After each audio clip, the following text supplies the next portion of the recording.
लोकमान्य नगरात पुनर्जीवित विहिरींचे लोकार्पण, शहरातील वाढते नागरीकरण आणि त्यातून निर्माण झालेल्या पाणी टंचाईवर प्रभावी उपाय म्हणून लोकमान्य नगर पाडा क्रमांक 1 व 2 तसेच उन्नती गार्डन परिसरातील जुन्या विहिरींचे पुनरुज्जीवन करण्यात आले असून त्यावर आरो प्लांट उभारून नागरिकांना शुद्ध पाणी उपलब्ध करून देण्याच्या महत्त्वाकांक्षी उपक्रम राबवण्यात येत आहे।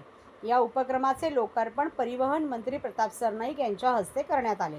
या कार्यक्रमाला शिवसेना ठाणे शहर प्रमुख व नगरसेवक राजेंद्र पाठक, राकेश शिंदे, नगरसेविका शीतल धमाले, सुलेखा चव्हाण, जयश्री डेव्हिड, शिवसेना विधानसभा सचिव संदीप डोंगरे, विभाग प्रमुख भगवान देवकाते, रामचंद्र गुरव, संतोष धमाले, देवेंद्र साळवी यांच्यासह असंख्य कार्यकर्ते व नागरिक मोठ्या संख्येने उपस्थित होते। यावेळी बोलताना मंत्री सरनाईक म्हणाले की ठाणे शहरातील अनेक विहिरी कालांतराने बुजवण्यात आल्या किंवा कचरा व सांडपाण्यामुळे दूषित झाल्या, परिणामी नैसर्गिक जलस्रोत नष्ट होण्याच्या मार्गावर होते। ही बाब लक्षात घेऊन तत्कालीन मुख्यमंत्री एकनाथ शिंदे यांच्या कार्यकाळात ठाणे व मीरा भाईंदर शहरातील 46 विहिरींच्या पुनर्जीवनासाठी सुमारे 50 कोटी रुपयांचा निधी उपलब्ध करून देण्यात आला। या निधीतून महापालिकेच्या पाणीपुरवठा विभागामार्फत विहिरींची वैज्ञानिक पद्धतीने साफसफाई, गाळ काढणे आणि संरक्षक उपाययोजना करून त्यांना पुन्हा जिवंत करण्याचे काम सुरू आहे। तसेच या विहिरींवर आरो प्लांट बसवण्याचे कामही प्रगतीपथावर आहे। सध्या वाढत्या उन्हामुळे महानगरपालिकेकडून होणारा पाणी पुरवठा अपुरा पडत असताना आणि तांत्रिक कारणांमुळे तो खंडित झाल्यास नागरिकांना मोठा त्रास सहन करावा लागतो। अशा परिस्थितीत पुनर्जीवित विहिरी आणि त्यावर बसवलेले आलेले आरो प्लांट नागरिकांसाठी मोठा दिलासा ठरणार आहे। या प्रकल्पाअंतर्गत विहिरींमधील पाण्याचे नैसर्गिक स्रोत जपले जात असून सांडपाणी मिसळण्यास प्रतिबंध केला जात आहे। विहिरींच्या संरक्षणासाठी जाळ्या बसवणे, भिंतीचे मजबूतीकरण करणे तसेच नियमित स्वच्छता राखणे अशा उपाययोजना राबवण्यात येत आहे। त्यामुळे विहिरीतील पाणी शुद्ध आणि सुरक्षित राहणार आहे। या उपक्रमामुळे एप्रिल-मे महिन्यात भासणारी तीव्र पाणी टंचाई मोठ्या प्रमाणात कमी होण्यास मदत होणार असून नागरिकांना वर्षभर शुद्ध पाणी उपलब्ध होण्याचा मार्ग मोकळा झाला आहे, असे प्रतिपादन मंत्री प्रताप सरनाईक यांनी केले। 46 पैकी 12 विहिरींचे काम पूर्ण झाले असून दर आठवड्याला 3 ते 4 विहिरींचे पुनरुज्जीवन करण्याचा मानस आहे। प्रामुख्यानं ओवळा माजिवडा विधानसभा मतदारसंघामध्ये ज्या विहिरी आहेत त्या बहुतांश विहिरी ह्या अतिशय घाण झाल्या होत्या।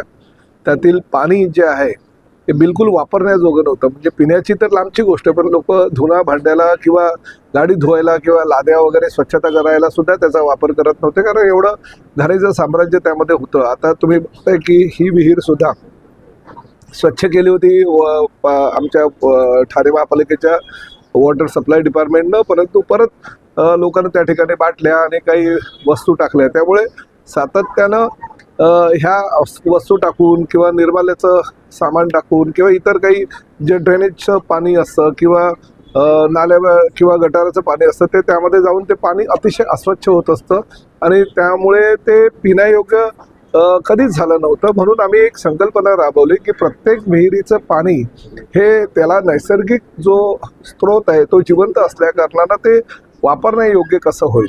आणि त्यामुळे एकनाथ शिंदे साहेब राज्याचे मुख्यमंत्री असताना मी एक प्रपोजल त्यांच्याकडे दिलं, जे आमच्या ठाणे महापालिकेच्या आणि मीरा भाईंदरच्या वॉटर सप्लाय डिपार्टमेंटनं माझ्याकडे दिलं होतं आणि त्या माध्यमातून ते प्रेझेंटेशन दिल्यानंतर शिंदे साहेबांनी ठाणे आणि मीरा भाईंदरच्या सगळ्या विहिरीचं सुशोभीकरण करणे, पुनरुज्जीवन करणे, ते जे पाणी आहे त्यामध्ये ते वापरण्यायोग्य करणे किंबहुना पिण्यायोग्य करण्यासाठी 50 कोटीचा निधी उपलब्ध करून दिला।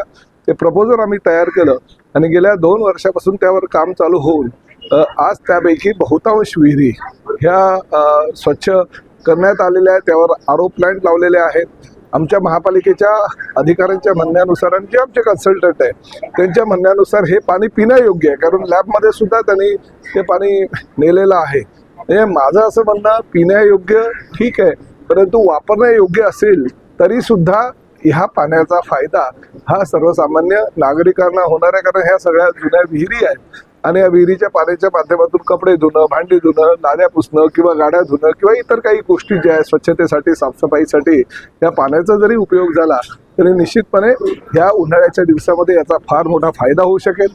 ही जी विहीर आता आपण करतोय त्या विहिरीचं पाणी पिण्यायोग्य असल्या कारणानं आरो प्लॅन्टच्या माध्यमातून अतिशय चांगल्या प्रकारे तो विकसित करण्यात आला आणि ताबडतोब हे जे पाणी आजपासून आता येणार आहे ते लॅबमध्ये दाखवून 2 ते 3 दिवसामध्ये तो लॅबचा रिपोर्ट हा या ठिकाणी लावण्यात येईल आणि त्यानुसार हे पाणी पिण्यासाठी सुद्धा ह्या परिसरातल्या जनतेला वापरता येईल. सर, विहिरीमध्ये जो काही बाटल्या वगैरे टाकल्या जातात या संदर्भात नागरिकांना काय त्या सुद्धा मी सूचना केलेल्या आहे की शक्यतो बघा आता जेव्हा विहिरीचा उपयोग किंवा विहिरीच्या पाण्याचा उपयोग केला जातो त्यावेळेस लोक त्याचा वापर चांगल्या प्रकारे करतात. आता ह्या ठिकाणी बाटल्या वगैरे टाकल्या गेलेल्या आहेत, परंतु हेच पाणी आपल्याला प्यायचं आहे, आपल्याला वापरायचं आहे हे जेव्हा त्यांना समजेल त्यामुळे ते कचरा वगैरे त्या ठिकाणी टाकणार नाहीत आणि तशा सूचना मी दिलेल्या आहेत. आता जो कचरा साठलेला आहे तो मी ताबडतोब साफ करायच्या सूचना आमच्या अधिकाऱ्यांना दिलेल्या आहे.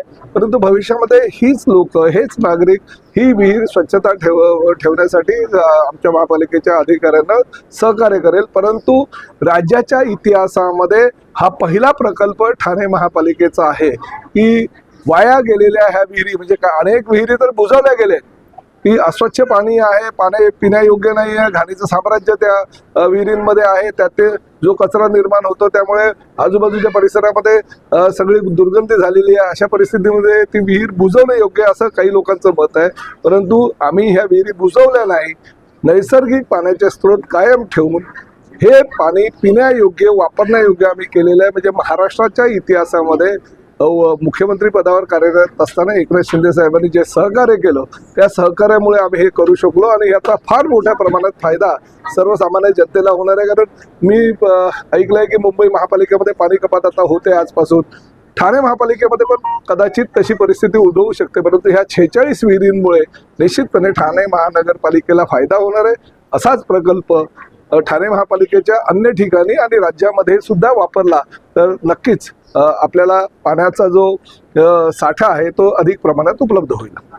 सर, साताऱ्यामध्ये आज उपमुख्यमंत्री एकनाथ शिंदे यांची सभा आहे, मात्र ज्या गांधी मैदानावरची सभा आहे त्या ठिकाणी लावलेल्या बॅनरवरती आमदार महेश शिंदेचा फोटो नाहीये. तर ते म्हणतात की मी माझ्या जीवावर निवडून येतो, शिवसेनेने तिकीट दिलं म्हणून मी तिकडे गेलो. नाही बघा, अशा पद्धतीनं कुठल्याही लोकप्रतिनिधींनी वाच्यता करणं अयोग्य आहे. एकनाथ शिंदे साहेबांच्या माध्यमातून अनेक आमदारांना परत एकदा संधी उपलब्ध झाली, परत अनेक आमदार निवडून आले. एकनाथ शिंदे साहेबांचा चेहरा आणि धनुष्यबाण बाळासाहेबांचे विचार, धर्मवीर आनंदगे साहेबांचे विचार घेऊन आम्ही मार्गक्रमण करत होतो म्हणून एकनाथ शिंदे साहेबांचे 60 आमदार ह्या राज्यामध्ये स्वतःच्या ताकदीवर निवडून आले आणि हे एकनाथ शिंदे साहेबांकडे बघून त्यांनी जर निवडून दिलं असेल तर महेश शिंदे सारख्या एखाद्या आमदारांना असं वाक्य बोलणं चुकीचं आहे. खरं तर महेश शिंदे यांनी स्वतःच्या पत्नीला जिल्हा परिषदेच्या अध्यक्षपदासाठी बंडखोरी करून उमेदवारी दिली आणि शिवसेनेच्या आपल्या लोकांचा पराभव केला.